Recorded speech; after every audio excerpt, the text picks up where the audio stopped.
Madame, Messieurs, bienvenue à l'espace Somoza Safari. Ce programme traite des thématiques d'ordre de la pensée et de l'esprit dans l'objectif d'inviter l'être humain que vous êtes à se défaire des illusions et à s'éduquer aux pensées correspondant à l'essence de l'humanité.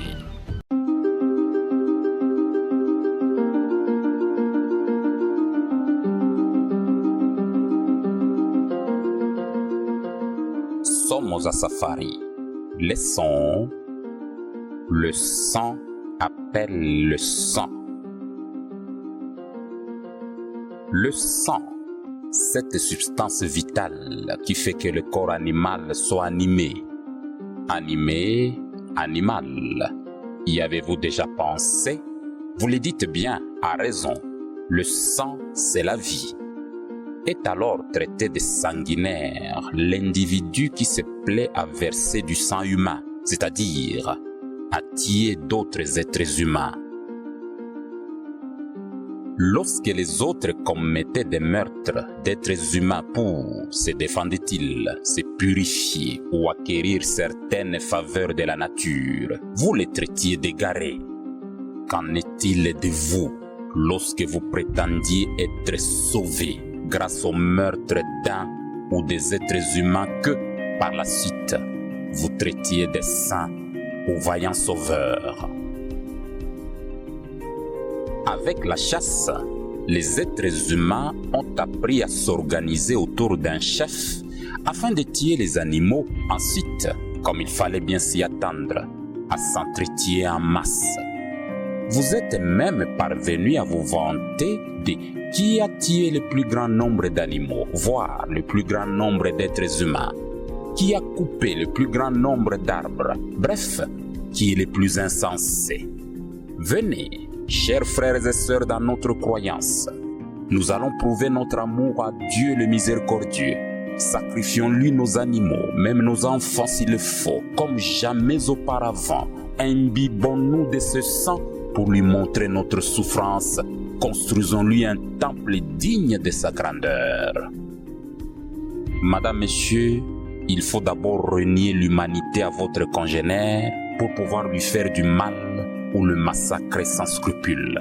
Sinon, comment seriez-vous tranquille en vous amusant sur des cadavres de créatures ayant un sang, un cœur, un cerveau, etc., tout comme vous?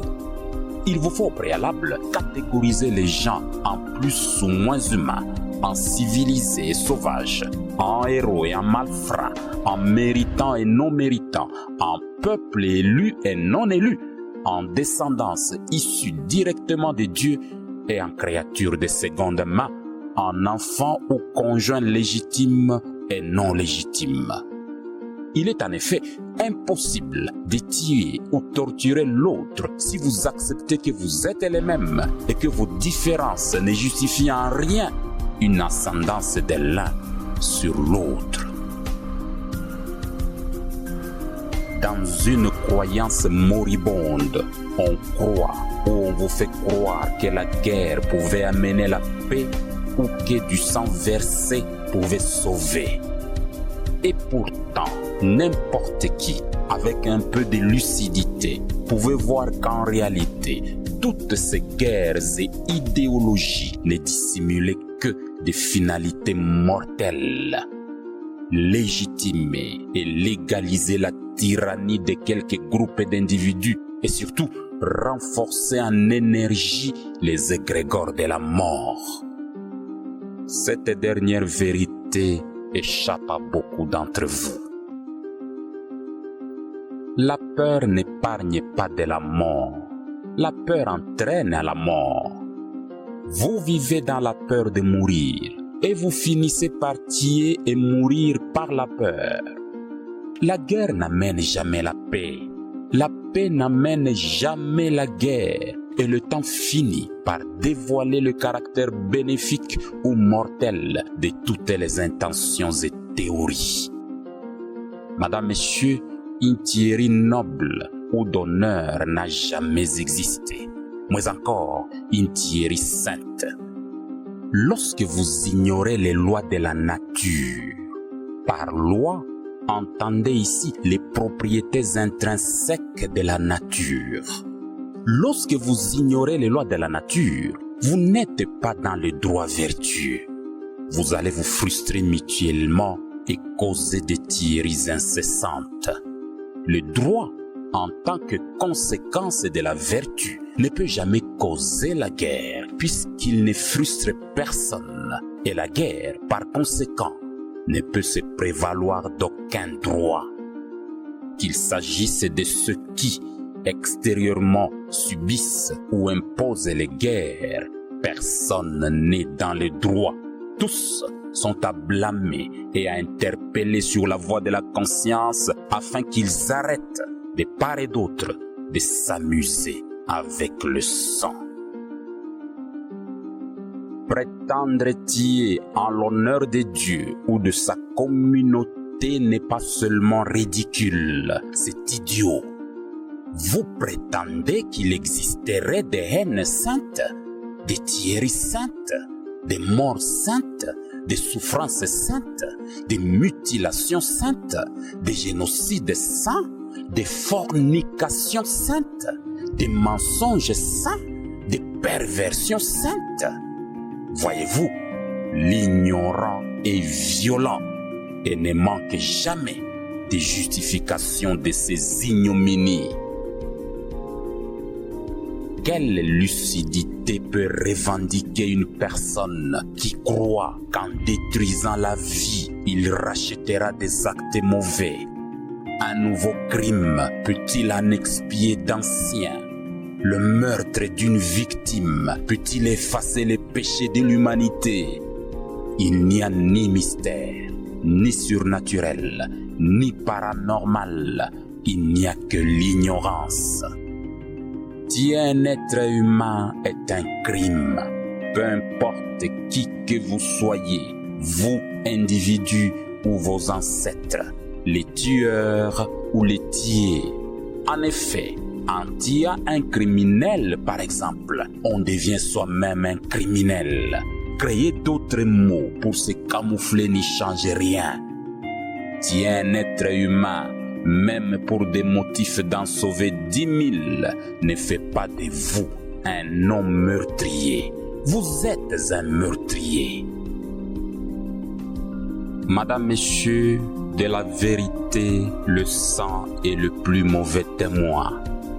Le sang infecte la plus pure doctrine pour en faire un délire encore et une haine des cœurs.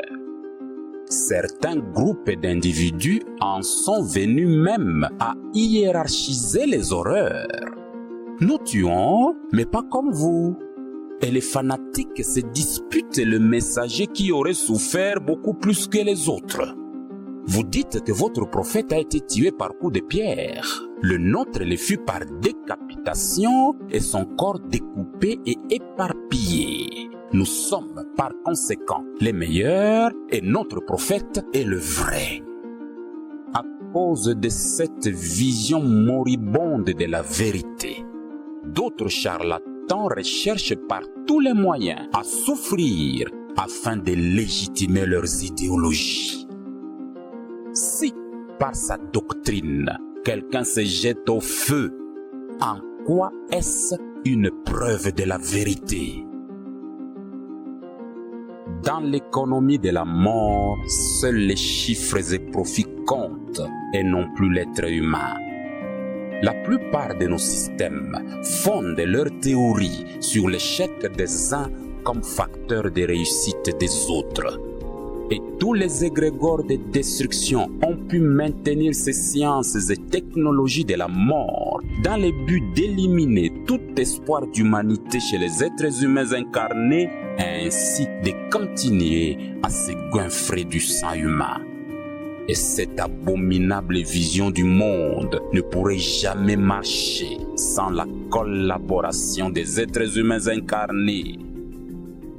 Il n'existe pas de problème des femmes ou des hommes, des problèmes des enfants ou des vieillards, des problèmes d'une communauté ou d'une population locale.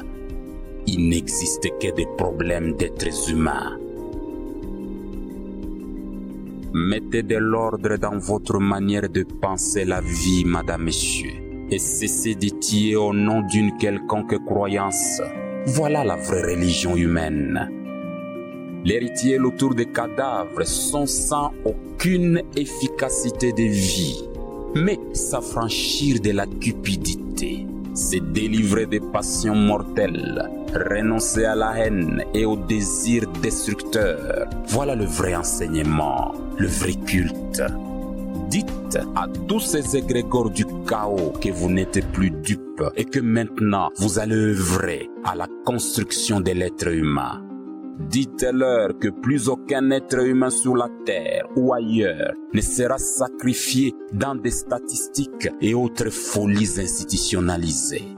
Dites-leur que vous savez désormais que c'est seulement lorsque tous les êtres humains deviennent conscients de leur unité que le bonheur est possible. Le sang n'appelle que le sang. Seule votre cruauté peut justifier la tuerie de vos congénères et à travers les cultes d'un quelconque salut par le sang de qui que ce soit, la cruauté se perpétue. Vous pouvez continuer à vous justifier comme bon vous semble. Regardez en vous et autour de vous. Madame, Messieurs, les causes des guerres sont profondes, ancrées dans l'âme collective de tous les êtres humains. Il nous faut acquérir la connaissance nécessaire pour dégager la voie de l'humanité. Si l'être humain dit qu'il veut la paix dans le monde, il faut dans ce cas qu'il commence à vivre en paix avec lui-même d'abord. Il ne faut plus qu'il vive en contradiction avec la paix dans le monde. Il faut alors qu'il mette de l'ordre dans sa relation avec les autres, qu'il arrête avec ses ambitions débridées dans la fuite devant ses responsabilités, son arrogance mesquine et ses petites peurs idiotes. Tromper l'autre, voler, exploiter l'autre, considérer sa vie plus méritante que celle de l'autre est loin, très loin même, de vouloir la paix dans le monde. Réduire l'immensité de la vie en des insignifiantes préoccupations, voilà le creuset des conflits dans le monde. Ceci est un fait. Il nous faut reconnaître à l'histoire tout ce que nous lui avons substitué ou ignoré. Devenons conscients de notre humanité, sinon le sang appellera toujours le sang. Madame, Messieurs, nous vous avons proposé Somos à Safari, espace dans lequel nous abordons des thématiques d'ordre de la pensée et de l'esprit. Observez autour de vous, la pensée universelle est en train d'évoluer. Pensez la vie dans toutes ses dimensions en allant au-delà de votre référentiel local. Cela relève de votre souveraineté en tant qu'esprit incarné. Nos contacts, WhatsApp, plus 243 85 068 31 51, Facebook, les leçons de Safari, courriel, washu2012@gmail.com, washu, UASHU. Merci de votre attention et à la prochaine.